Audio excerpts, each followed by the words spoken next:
Hey, it's your financial maven, Samantha Besnoff, CPA, and after almost 25 years in the accounting world, I've decided to share my insights and passion about money. Knowing your money and hopefully feeling less stress about your money is what I call being financially empowered. Welcome to the Your Financial Maven podcast.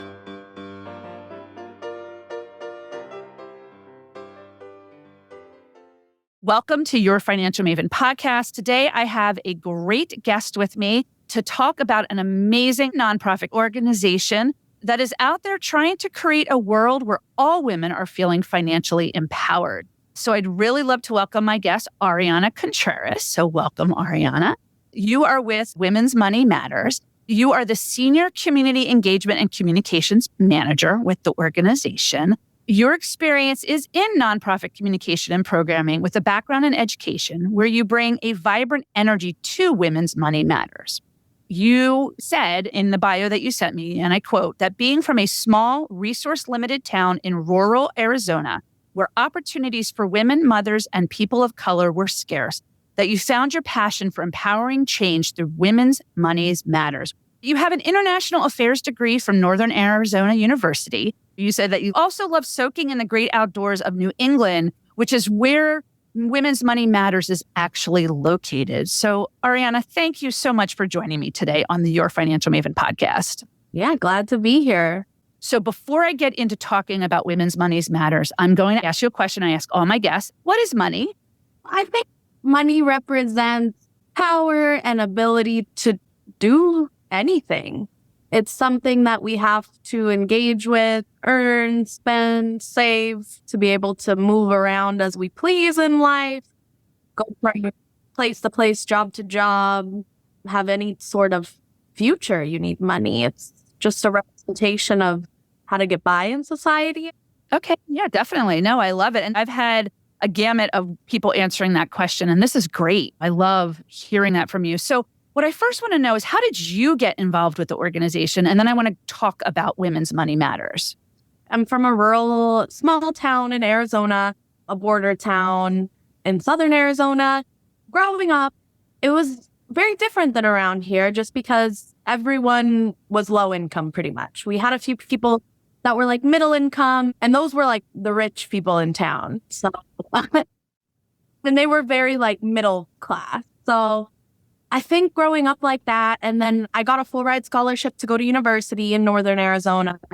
I left and I traveled around a bit. I did teaching English abroad. I did a few different teaching opportunities. I taught in a Title IX school, and I always wanted to do something with nonprofit or making a difference in the community. Politics wasn't really for me. So when I moved to the Boston area, I started working at a nonprofit that served girls from disadvantaged backgrounds. And I was an English language learner, program coordinator, and family outreach. So I was helping families connect with resources, connect with free or reduced cost things in the community, helping them navigate living in a community with limited resources, and also a lot of them were new to this country. So seeing that, you realize you can't just keep pulling people out of the river. You have to go where they're falling in and help them fall into the river of living in these situations and being able to take advantage of all the opportunities that are around that maybe they just don't have the language to access. They don't have resources to access, like computers or like research abilities. Well, after a while at that job, the opportunity to come to Women's Money Matters presented itself. And I was so drawn to the idea of empowering women to make not just choices that benefit themselves, choices that benefit communities, their families, and being able to spread that impact, because a lot of women in our programs, I think about 70% of them or more, are mothers. So we go in and they feel really stressed about finances, and that aspect of stress on low incomes, it can manifest in physical ailments as well. Like stress is a very detrimental thing to your health. Yeah. And I think stress over finances is huge. Oh, yeah. And I think more so in women than any other person. And especially a lot of the women in our programs are heads of households. they're taking care of children, family members. They're either the sole breadwinner or the main breadwinner for the whole family. So I was really excited to work here just because I feel like if you can make an impact in this financial area, it can impact the rest of their ability to move around in society, maybe get a better job, maybe go back to school, maybe be able to invest in their children's future or start that generational wealth building. And a lot of our participants, they're either first generation or second generation Americans. And we're the only country with credit scores. I was born here and I'm still learning so much about our financial system. And my parents weren't the most forthcoming with financial advice other than don't get a credit card, don't be in debt. You're not alone. I just turned 50 and I remember growing up and my parents not always sharing. I watched, I observed, but didn't always get the nuances. And I had my grandmother who lived with us. And I think I learned more from her because she was really diligent with her checkbooks and her bank accounts and how she managed her money. But I agree with you. I think we need to break that taboo of talking about money and finances and getting people to understand that we need to talk about this. We need to educate all about this. So yeah, I definitely think it's important. I'm finding actually that people are, maybe more my age because of economic conditions or just the situation that millennials and the younger generation are in. We are more willing to talk about it because we're trying to figure out, what are you doing that works? What's he doing that works? What is everyone around us doing? And how are we all supposed to survive, eke by, and try to build what we want to build? Yeah, I have 2 kids. One's 22 and one's 19. They're both in college.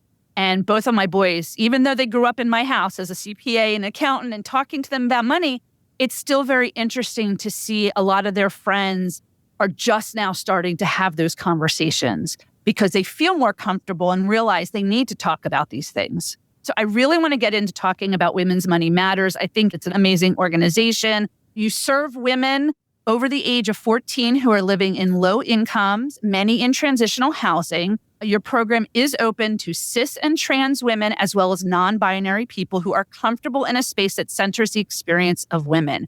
And I know that it was started by 2 moms, Anita Seville and Kathy Bra. It was originally called Budget Buddies. In 2022, you guys went through a huge rebranding, and now it's called Women's Money Matters. If you could talk to me about the mission and the vision of the organization and what you have to offer, I'd love for my listeners to learn.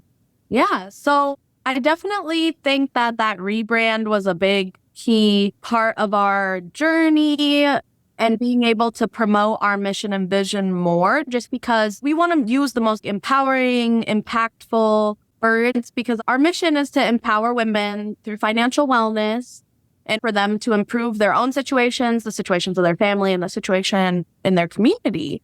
So I think going from Budget Buddies, which is maybe, it's cute, it's comforting. It's a little restrictive though, right? Because I actually talk to college kids and I'm in the process of writing a book about budgets and taxes to share with college age students, whether you're in college, in the military, in the workforce, young adults, and talking about that. And I think budget is a scary word for a lot of people. And it might just seem that that's not what their intent was when it was first called Budget Buddies, but I think this gives it a little bit more freedom. And we don't even use the word budget in our programs. We use spending plan, saving plan. So we try to make it less stress-inducing. And the vision is just a financially stable financial situation for every woman everywhere, but particularly in our area, our region, our country. And we do have statistics about women of color, especially earning 50 cents, 60 cents to a white man's dollar. White women are 70 cents. Asian women, I think slightly more, maybe 72. We just got some new data on that. As part of our vision where women have a more financially stable life, we're not just doing this program for individual women who are living on low incomes and girls who are living on low incomes. We also do advocacy work. We work lobbyists, we connect with local politicians, and a big push right now is a coalition we're in with other nonprofits to tackle the cliff effects. So a lot of women are using or benefiting from public things like SNAP, EBT, childcare vouchers, housing vouchers. And these women are just barely getting by on these things. As a job opportunity comes that maybe pays more, but increases their hours and their pay too much, so that way they lose their childcare voucher. Is it really worth taking that job when you're earning more money, but then you're losing that childcare voucher? How do you pay childcare? Right. It's benefits versus the cost, right? The cost benefit effect of how do you determine, is the benefit of having that better job and higher income going to cover the cost of those things? Because they do. A lot of women who are single mothers, or even if you're married and you're in low income, you've got to pay for childcare if you have to work, or you're going back to school. And what do you do with the kids if you have kids? You know, it is something that I think a lot of people think about. And it's tough to make that determination of what do you need to do? You know, want your kids to be safe and secure, but also how to get yourself to that level of income or spending plan, working through your finances to determine what makes sense for you. And I should mention that Women's Money Matters is actually out of the Boston, Massachusetts area, correct? Yes. So we're actually completely virtual and we're across the state. Any woman who seeks us out for the program, we accept and they can join at their availability. But we are mostly focused in Massachusetts. We have a lot of partners. We work with a lot of women in transitional housing. So we work with a lot of housing authorities. We work with the government agency, the Department of Transitional Assistance, which is people with vouchers. And we work closely with shelters, domestic violence organizations. We do have a really strong foothold in the Boston area, but we're across the state and volunteers. Since we are very virtual, we literally have volunteers in different countries. Germany, That's awesome. Argentina. It's very cool. So I actually want to come and volunteer. If I can do it virtually, I would love to come and volunteer as well. So put me down. We'll definitely send do you a that. volunteer application. Oh, I would love that. This organization is amazing. And I know that besides the mission and the values, the vision, you have values that the organization really follows, which is empowerment, compassion, collaboration, and reliability. And how does that work with the women, the organization, the programs that you offer to kind of stick with those values and provide for the women? I think our values really shine through in our 3-prong program setup. Our participants are in small cohorts. These women come together with the purpose of feeling confident about their finances, taking control, and being able to work on their goals, overcome their challenges. And they meet weekly for the duration of the program. And they have different workshops every week. So we have how to create your spending and savings plan, how to shop and eat healthy on a budget, how to plan for the future of your family's finances, how to repair or build credit. So we have all these topics. They come together in each workshop along with a volunteer presenter who is usually an expert in the area. So we get a lot of partnerships with banks, with financial institutions, and they send presenters who maybe have a pretty solid background in that type of thing. So people can ask these very specific questions, bounce off of each other and build community in that workshop.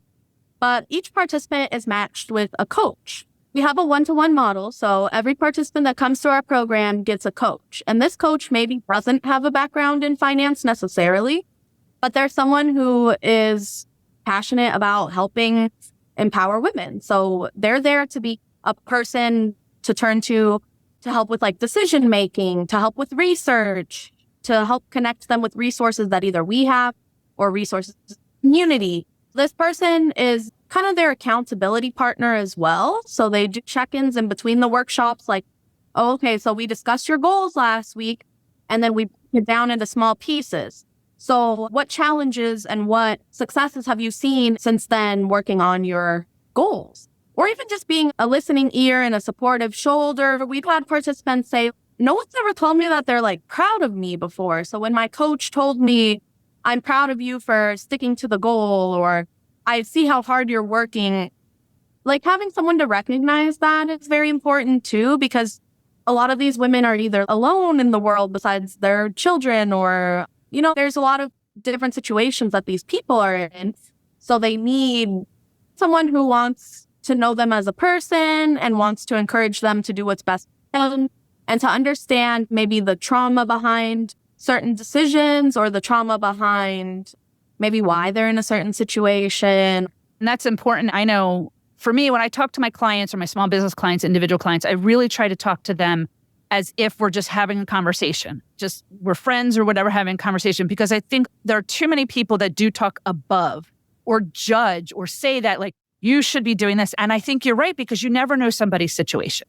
You don't know what traumas they have in their life or where they're coming from. And I think by having a conversation and just, like you said, even just saying, I'm proud of you for making that attempt. That one little word or comment can really help anybody when it comes to finances really feel more comfortable, because finances can be a taboo subject and people don't want to talk about it. And then they get all shut in and scared about it. And then when you're trying to have that one-on-one or learning about it, that you want people to feel comfortable, because I think they'll have more confidence to then try and do things. Whether they succeed or fail at it, it's that they've made that attempt and they're learning in the process. Yeah, building new habits. I always think that you're not going to change right away. And you don't budget your way out of poverty either. You figure out how to use your resources, how to benefit from things put in place, or how to earn extra income, or how to best utilize the things in your community, in your state, to be able to thrive or kind of do yourself out. You're not going to be able to just be like, oh, okay, I didn't get a Dunkin' coffee today, so now I have $3. I'm all set. I'm good. Yeah, it doesn't work that way. Yeah, there's no budgeting your way out of very high cost of living, low wages, no social mobility. So we also recognize that it's not a personal failure. No, not at all. Yeah. But coming up with a spending and savings plan, I think it's a way to give the women, I'm sure, a guide, a goal, and that if you don't meet that goal, it's okay. You're thinking about it. You're getting into the habit, and that if you were to have a second job, even if it's for a few months and you've got a little extra income, what you can do with that little extra income in that spending plan to maybe help get yourself out of the situations, the poverty, the low income, or even being in that situation of poverty, still having the sense of, okay, I can do this and there is a light at the end of the tunnel. It might take me a while, but I have the skills. So after they graduate, do you guys provide resources for the women, whether it's Women's Money Matters or other resources, to be able to continue with the process? Yeah. So I think we're maybe the first part of their financial wellness journey. They take the decision to make a change, to feel better about money and finances. And from us, there's a lot more to build on and a lot more to work on. So yes, our WMM Connect, which is our internal platform. It's like our own social media. We have a resource board full of resources. Every week, I'm breaking down categories into smaller categories. There's so much out there. I know. And being able to have a trusted place for program participants and graduates and volunteers to come to, that I vetted all of these resources. I researched all of them, put a little summary, put the link, put the application link. It's a big world, and the internet is full of really maybe helpful things, but maybe not helpful things. There's still a lot of misinformation out there, and it's trying to get yourself through the weeds of all that to come up with really good curated resources. Yeah, so we have that internal platform, not only with resources, but our volunteers are also on there. So we get questions. For example, last week we had someone post, I think they were coaching this person. And this person was LGBTQ and getting evicted out of their rental situation by roommates of some sort. She was asking about resources in that specific county to be able to help the person. And what we were able to do is connect her with a volunteer in that area who worked in the legal field, not specifically housing, but was able to connect her with more. Also having that community built so that really out of 700 people on the platform, someone might know something, especially in like that specific area. Or maybe they know someone who knows someone and they can even connect you to that person. Well, it's a networking. And I think we're finding that financial literacy across the board for young children, young adults, older adults, just women in general, it's not as strong as it could be. I mean, we have a financial wellness month, we have financial literacy month, trying to get those information and that stuff out.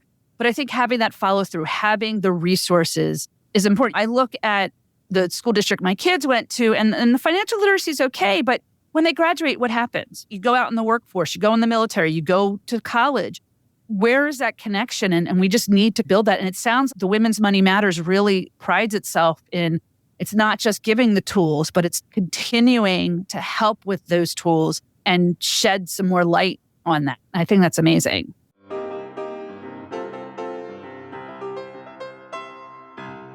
Hey, it's time for a money break. Welcome back from our money break.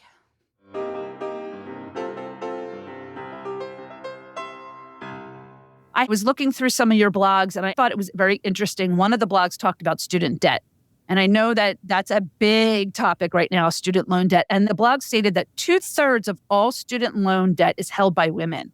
That is wild to think that women are more likely to go into debt to educate themselves than men. And so is that also part of the coaching and the programming, talking about, even if they have to take loans out to go to school, like how to understand loans and work through that? Yeah. And actually 2/3 of the student loan debt is held by women. And a majority of that, I think, is also held by Black women.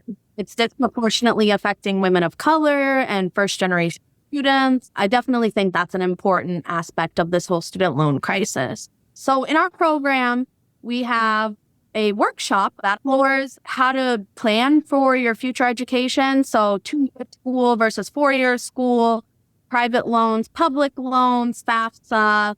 And also we try to emphasize training programs and technical schools and things like that. Especially, I don't know about your state, but in Massachusetts, we have a really robust community college program. And especially in the Boston area, Boston residents can go for free to community college. It was last year, the year before. You're an adult, you live in the Boston area, you want to go to a local community college, no cost. So we need to emphasize the importance of figuring out where to start and what you want to do. Because I think a lot of people also think, oh, I have to go to college because it's the thing to do. But there's a lot of opportunities in our state as well for technical training and trades. And I think that's also a area that women and women of color are underrepresented in those industries. And those can result in excellent jobs. And those trainings oftentimes are also for adults. We have a lot of technical schools. I see a lot of night and weekend school opportunities for those technical schools, no cost. So we want to emphasize that. I don't know in Pennsylvania if there's community colleges with no cost. I know they're lower cost, and there are a lot of community colleges. And I have to say, I think community colleges are amazing because I think they prepare students. People don't realize the programs that a lot of community colleges offer are just as good, if not better, than going to a regular university.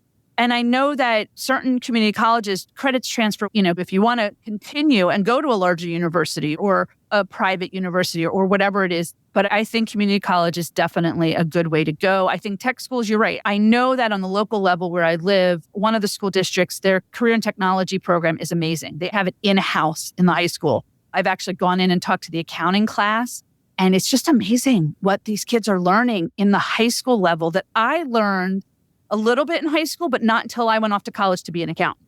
And I'm not saying not go to college. If you really have your heart set on going to college, go. But there's other opportunities, maybe a little less money to go to a tech school or going into community college and even going into the military if that's what you want to do, but still being able to get a degree of some sort. So people need to know there's options. Yeah, figuring out your path, figuring out what you want to do. And there's always multiple ways to get to where you want to be as well. So that's also another thing we emphasize. We do have this partnership with the Department of Transitional Assistance where these people are doing internships while they're in our program. So your internships are in education and business administration. So they're either changing or beginning a career in a new field, exploring their options. These internships are paid. And after their training, they come to our program. So that way, when they finish their internship and hopefully receive an offer of full-time employment from one of these fields that they're exploring, they're better equipped to manage their money. And we have a program partner called Found in Translation.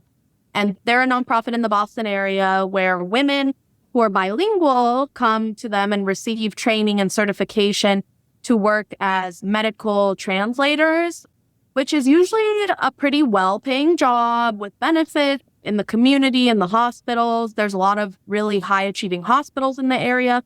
So these women are bilingual using their skills, and they're able to get this training. They come to our program to learn how to navigate the U.S. financial system as well as manage their money. And then they get a good job from the certificate doing a very important role of translating for medical care. Yeah, which I think is very important because language barriers happen. So is there anything else regarding Women's Money Matters that you'd love to share with my listeners about the program, about any of the successes, any new things on the horizon that you have for this year? We have so much going on all the time, but I definitely think that an exciting recent development that we're working on more and more is our partnerships with other nonprofits. So I've told you about our referral partners who refer women into the program, but we also have partnerships with nonprofits to help our participants access resources. Right now, we have a partnership with Second Chance Cars, which is a nonprofit in the northern Massachusetts, southern New Hampshire area.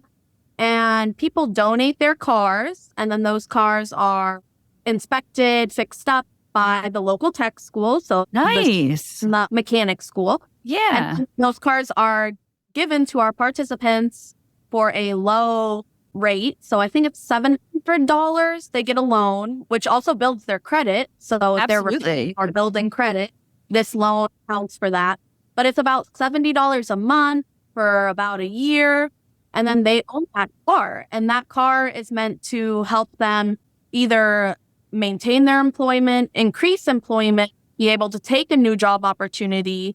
Because the Boston area has pretty good public transportation, but the rest of the state is just like everywhere else in the U.S., where maybe you're working and making minimum wage at a job, and there's an opportunity to increase your pay rate, but it's 30 minutes away. There's no bus, there's no train, there's no opportunity to get there. So do you take an Uber and spend all that money every day to get to work? Do you rely on people who maybe don't work with you, and it could be like unreliable and you could risk losing the job? So I think this partnership is so important to help participants be able to build their career and be able to have an opportunity to expand their options when it comes to work, when it comes to employment opportunities. So I think as we build these partnerships with other organizations that can provide these super specific resources, we see more and more successes and more ability to this upward mobility. Yeah, it's interesting. People don't realize just having a car or not having a car, how that can affect your finances as well as a job. I think that's amazing that organization does that. And that was called Second Source Cars? Second Chance Cars. Second Chance Cars. Great. From the volunteer aspect, how can someone get involved as a volunteer? How does all that work? So to volunteer with us, like I said, you don't really need a financial background necessarily, just a desire to empower and support a woman on her journey and be that shoulder to lean on, the ear to listen, the extra eyes on resources and research. So you would fill out a volunteer application, and that's available online. It's not super long, but we do ask some questions that are kind of more pointed just because we do intentional matching. So when you get into a program, the program leader will look at your answers to certain questions and then try to match you intentionally with a participant who you can get along with very well or that has been through a similar situation as you. So maybe if I was a first-generation immigrant, you might match me with another immigrant that I can support and tell her what I did to be able to overcome my challenges. Most programs are virtual. We have a few coming up in person in certain areas in Massachusetts. So definitely if you're in this area and you're very interested in in-person volunteering, but I would say like 80% of our volunteer opportunities are virtual anyway. We're starting a Saturday program, which we think will be great for people who maybe work during the week, don't have time to volunteer, can get involved that way. And we do offer programs in English and Spanish. So anyone in Spanish can join the program. The workshops are given in Spanish. All the materials are in Spanish. Your participant, you would coach them in Spanish. So I think that's another great opportunity for bilingual people or people looking to give back to their own community. I will definitely leave the link to the website where the volunteer is. And of course, anybody that feels that they'd love to donate and support the organization to provide the organization the ability to continue its amazing mission for these women. I will definitely leave that in the podcast bio so that they can definitely check out Women's Money Matters. Ariana, this has been wonderful. I really appreciate you coming and chatting with me. Any last minute insights or information, anything you'd love to share personally about why it's important for us to talk about our money? Like I said at the beginning, when you asked me what money is, it's the power and ability to do things for yourself, for your family, for your community. In this world we live in, there are certain systems that try to prevent people from being mobile. So being able to leverage your resources, your state, your community, and be able to overcome these barriers is very important. And I think people should learn how to do that and not feel discouraged or put down by their current situation. And that was feedback we got from a participant recently that was really touching. Was, I like that this program, we all came together and we didn't judge each other. We didn't have any preconceived type of background notion. We just came together for our goals and we talked about them and we encouraged each other. And whenever I hear feedback like that, I'm like, that's the community that we're trying to build. Is we're building each other up. It doesn't matter where you're starting from. It matters what you want and where you're trying to go.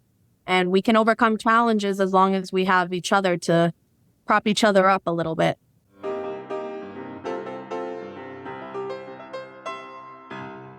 Hey, it's your financial maven, and I want to hear from you. Feel free to leave me your insights and money stories or questions that you may have about money. You can visit www.yourfinancialmavenpodcast.com and click on the I Want to Hear From You tab.